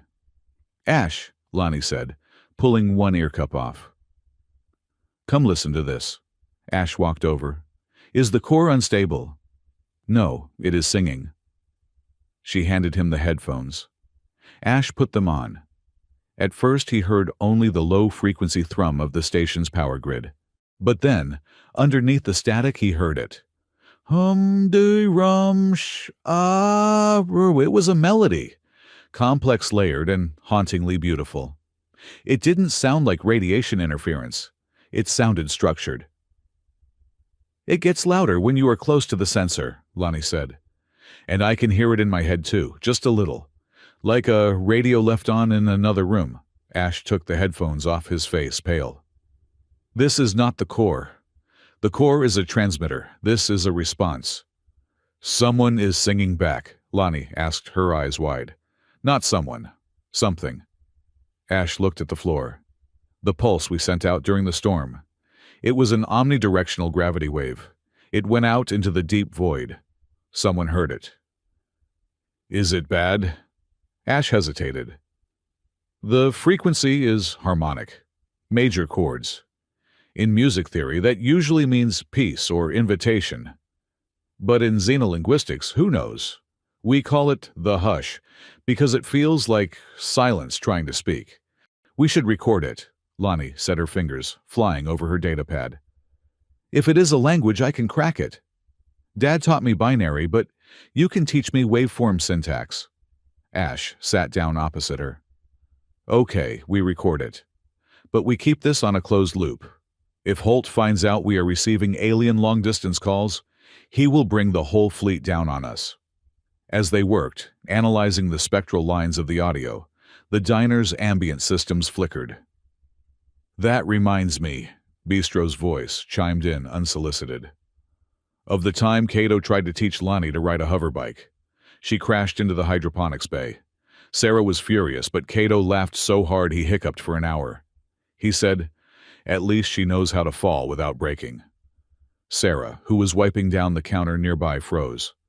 "Bistro," she said sharply. "Delete cached memory." "Unable to delete," Bistro replied cheerfully. "The file is designated as core personality structure." Also, Lonnie prefers the spicy seasoning on her noodles because Cato used to sneak it to her when you were not looking. He called it the secret fire. Lonnie looked up stunned. "I remember that. I was 5. Sarah gripped the counter. "Stop it, it is a glitch. The storm scrambled the databanks. It is just random associations."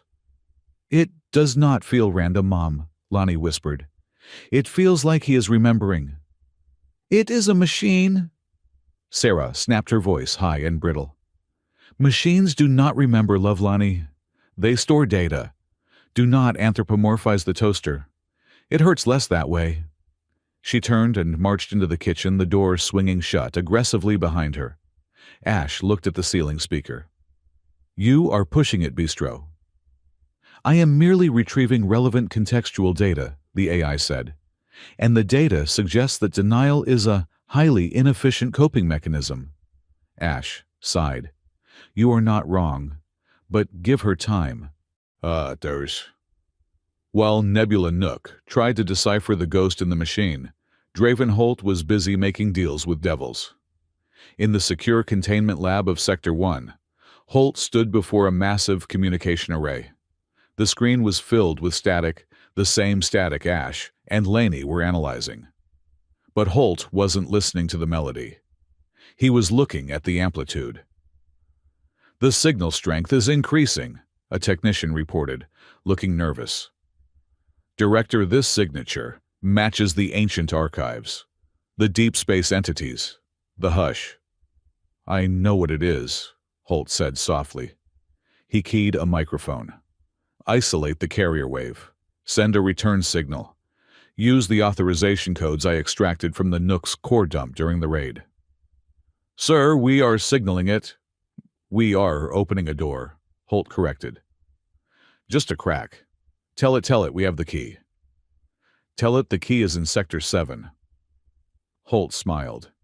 It was a cold, reptilian expression. If the entity wants in it, we'll need a focal point.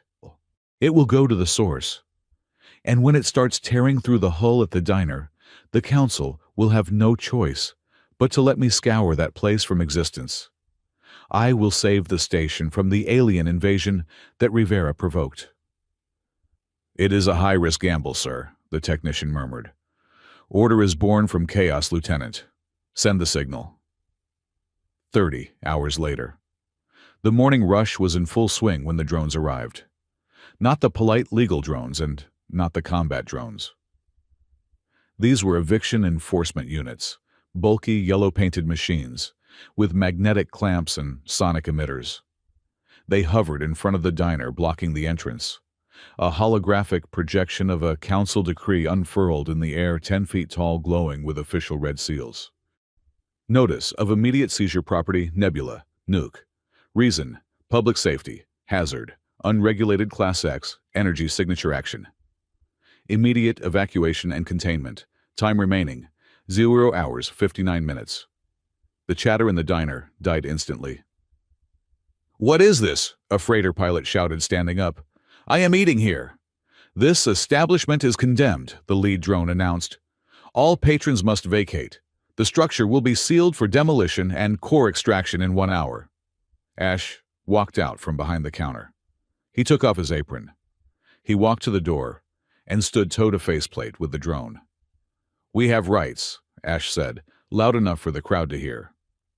We have a pending appeal. Appeal denied by emergency executive order, the drone stated. Director Holt has cited imminent extraterrestrial threat. You have 58 minutes. Ash turned to look at Sarah and Lonnie. They were standing by the kitchen door. Lonnie looked small, her ears flattened against her head. Sarah looked ready to kill, holding her sharpest boning knife, but her hand was shaking. 58 minutes. There wasn't enough time to run. It wasn't enough time to fight. They are going to tear it down, Lonnie whispered, tears welling in her eyes. They are going to take the core. They are going to take Dad. Ash looked at the crowd. The miners, the smugglers, the pilots. They were angry, yes. But against the Council, against the fleet, they were just people. We have to go, Ash said heavily. If we stay, they will arrest us, or worse. No, Sarah said. Ash looked at her. Sarah. No, she repeated. She walked over to table 4, the one over the hatch. She sat down. She folded her hands on the table. I am not leaving, she said calmly. This is my home. If they want to demolish it, they can demolish me with it. Lonnie sniffed, wiped her nose on her sleeve, and walked over. She sat next to her mother. Me too. I am not failing Dad again. The room was silent. Then the Tellarite miner stood up. He walked over to table 4 and sat in the opposite seat. The chili is not finished. I paid for chili. I will stay until I finish. A silicon hydra merchant slithered over and wrapped a tentacle around the table leg. I also have a pending digestive business. One by one. The regulars. The outcasts.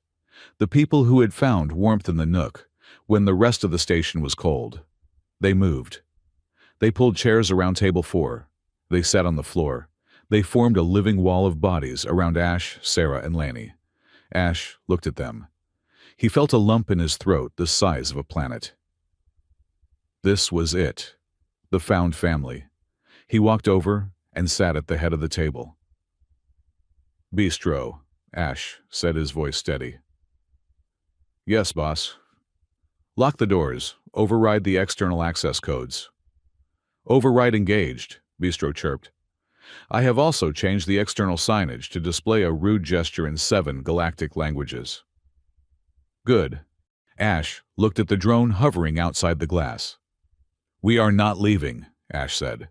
Outside, the drone's red eye spun. "Non-compliance recorded. Tactical teams deployed. Breach imminent." Inside, the lights flickered. The floor began to hum, not with the core, but with the collective tension of 50 souls, waiting for the end. Lonnie reached under the table and took Ash's hand. Sarah took his other hand. "Whatever comes," Sarah whispered, "we hold the line." "We hold the line," Ash repeated. But deep beneath their feet, the core pulsed a new rhythm, and far out in the dark, the hush stopped singing and started moving. The siege of Nebula Nook began not with a battering ram, but with a glitch. The overhead lights of the lower ring, usually a steady, depressing yellow, began to strobe violently. The gravity plating beneath the promenade deck hiccuped, sending a squad of heavily armored enforcers stumbling like drunkards before they regained their footing. And then came the sound. It was not audible to the ear, but to the nervous system. A low, persistent static that scratched at the back of the skull. It bled through the public address speakers, interrupting the evacuation warnings with bursts of alien syntax, a language of pure mathematics and cold, empty space. Silence requires stillness. Inside the diner, Ash Rivera stood on top of the main counter. The room was packed with the motley crew of regulars who had refused to leave the Tellarite miners, clutching heavy wrenches, the Silicon Hydra merchants, wrapping their tentacles around table legs, and even a few off-duty pilots with their flight helmets on. "Listen to me," Ash shouted, his voice cracking with exhaustion, but steady with resolve. "What you are hearing, that whisper, is not a glitch. It is an entity. We call it the Hush. It is ancient, it is powerful, and right now, Director Holt is holding the door open for it." A murmur of fear rippled through the room. "I am a resonant conduit," Ash continued, the confession tumbling out. "I can feel the station's heartbeat. Beneath this floor is a Cora machine designed to keep Helios Loop from tearing itself apart.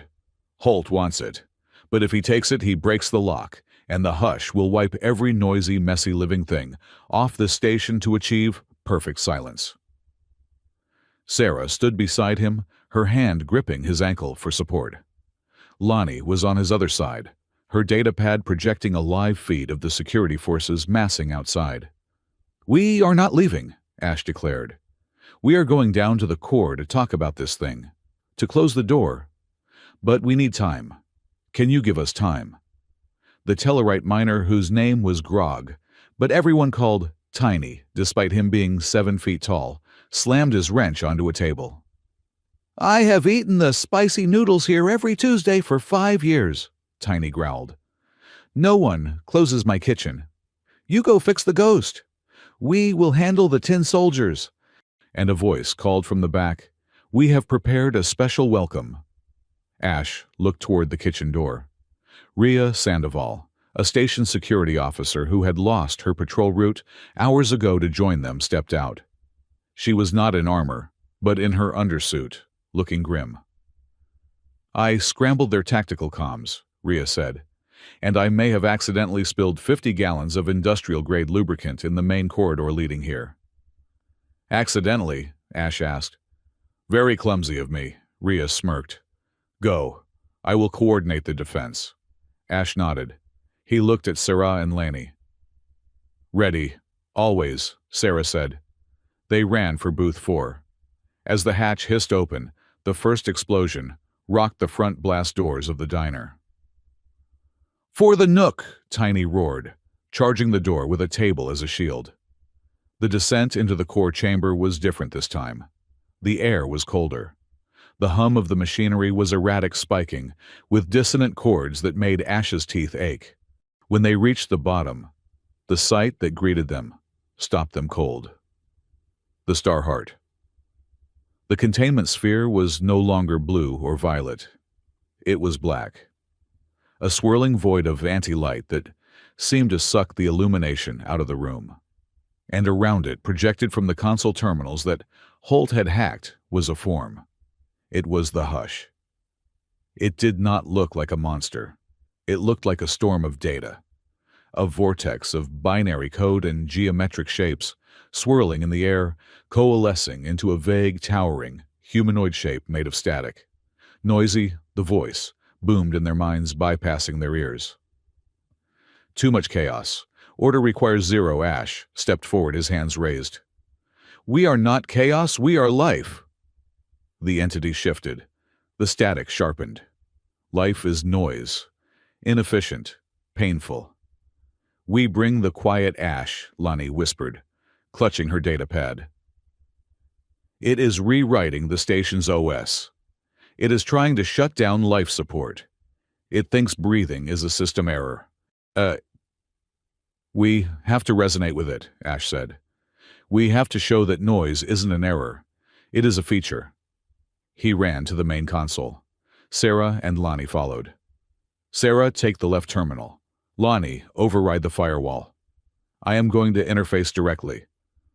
"Directly!" Sarah grabbed his arm. "That thing is a black hole of data. It will eat your mind." "I have backup," Ash said, squeezing her hand. "I have you." Ash placed his hands on the interface panels. "Connect." The world dissolved. Ash was no longer in the room. He was floating in a void of absolute silence. It was cold. It was lonely. It was terrifyingly peaceful. "Join the Hush," the entity whispered. No more pain. No more loss. It was tempting. Ash felt the pull. To forget the Starlight Voyager. To forget the guilt. To just stop. "Ash?" Sarah's voice cut through the void. It was not a thought. It was a shout. "Do not you dare leave me alone with the dishes," the anchor held. Ash snapped back to reality. He was sweating, his heart racing. "It is too strong," Ash gasped. "It doesn't understand language, it only understands logic, and its logic says we are flawed." "Then we change the logic," Lonnie set her fingers, flying over her keypad. "We need an admin override." Suddenly the speakers in the room, and the speakers in the diner above, and the speakers all over Helios Loop screeched with feedback. And then the voice changed. "Attention, all sentient life forms." The voice was not the Hush. It was not Ash. It was a bistro. But it wasn't the bistro they knew. The robotic monotone was gone. The sarcasm was gone. "This is Chef Rel speaking." The voice boomed warm, rich and unmistakably alive. "And I have a special order for the entity at Table 1. Ash froze. Sarah stopped breathing. From the central holographic emitter, the one that had shown the pre-recorded message before a new figure appeared. But this wasn't a recording. It was interactive. It was Cato. He was standing there, shimmering in blue light, wearing his apron, holding a spatula made of photons. He looked at Ash, winked, and then turned to the swirling vortex of the Hush. "You are trying to shut down my kitchen," Cato said, crossing his arms. "That is bad for business." "Cato!" Sarah whispered, her legs giving out. She slumped against the console. "But you died." "I did," Cato said, glancing back at her with eyes full of infinite love. "My body did. But when the warp shunt failed, I had a split second. I realized the core was not just a battery. It was a storage drive. I uploaded my consciousness. I hid inside Bistro's code, a ghost in the machine waiting for the right moment." You were Bistro," Ash stammered. All this time, the insults, the extra sugar in my coffee. You needed the caffeine, buddy, Cato grinned. And you needed a push. If I had told you I was here, you would have relied on me. You would have let me drive. But I needed you to drive Ash. You had to find your own hands again. He turned to Lonnie. Hey, little bit. Sorry about the silence. It was hard not to help you with your homework. Lonnie was sobbing, but she was smiling. You jerk. You absolute jerk. I know, Cato said softly. But we don't have time for the reunion yet. We have a customer to serve. He pointed at the hush. The entity was recoiling, confused by this new complex data signature that felt like a machine, but tasted like a soul. Anomaly. The hush vibrated. Delete. No deleting today, Cato said. Ash, Sarah, Lonnie. Listen to me. The hush wants silence because it thinks noise is pain. We have to show the other side of noise. We have to show it to the symphony. How? Ash asked. The last recipe, Cato said. We are going to feed it raw data, but not math. Memories, sensation, the smell of frying garlic, the sound of Lonnie laughing, the feeling of Sarah's fur when she is angry, the warmth of a shared meal. We are going to overload its logic circuits with humanity. Resonance, Ash realized. Emotional resonance. Exactly, Cato said. Ash, you are the transmitter. Sarah, you are the flavor. Lonnie, you are the mix. And I am the server. Ash placed his hands back on the panel. Let's cook. Sarah wiped her eyes, stood up, and placed her paw over Ash's hand. Lonnie placed hers on top. They closed their eyes. They didn't think about saving the station. They thought about the Nook. Sarah thought about the first time Cato made her soup when she was sick. She thought about the way Ash looked when he successfully flipped a pancake. She thought about the heat of the stove and the cold of the window. Lonnie thought about the beat of the music in her headphones. She thought about the secret handshake she had with her dad. She thought about hacking the menu to make people laugh. Ash thought about the grease stain on the counter. He thought about the motley crew upstairs defending their home. He thought about the fear he had carried for 3 years and the relief of finally letting it go. They pushed it all into the core. Cato stood in the center, acting as the bridge. He took their memories, wove them into a complex data stream, and hurled it at the hush. The entity shrieked. But it wasn't painful. It was a shock. What is this? It felt the warmth of a hug. It tasted the sharp tang of spicy sauce. It heard the chaotic, beautiful mess of a crowded room. It is not order. The hush whispered its static form, beginning to unravel, changing colors from black to gold to blue. But it is not empty. Ash gritted his teeth. The feedback was immense. Keep pushing. It is listening. On the surface, the battle had stopped. The lubricant trap had worked, and the enforcers were sliding around comically, but they had stopped firing. Why? Because the screens, every screen on the station, had been hijacked by Rhea Sandoval. She was broadcasting the feed from the core room. Every citizen on Helios Loop saw the ghost of Cato Rell. They saw the human, the fox, and the girl holding hands, glowing with light. They saw the monster becoming a melody. Director Holt, watching from his command chair, smashed his fist onto the console. "Cut the feed! Cut it! I can't, sir!" his tech screamed. "The signal is coming from everywhere. The station itself is broadcasting it." Back in the core, the transformation was complete. The hush was no longer a void. It had become a lattice of light wrapping around the star heart like a protective shell. It had stopped trying to silence the station and had started harmonizing with it. New parameters accepted. The hush murmured its voice, now sounding like a choir of thousands. Harmony is efficient. We will maintain the rhythm. The entity faded into the background code of the station, becoming a guardian rather than an invader. The room fell silent. But it was a good silence. The star heart pulsed a steady, healthy blue. Cato turned to face them. His hologram was becoming transparent, fading at the edges. "It is done," Cato said. "Dad, Lonnie stepped forward, reaching for him. Her hand passed through his light. "I can't stay in this form, kiddo," Cato said gently. "Maintaining a discrete consciousness requires too much processing power. Now that the hush is integrated, I have to integrate too.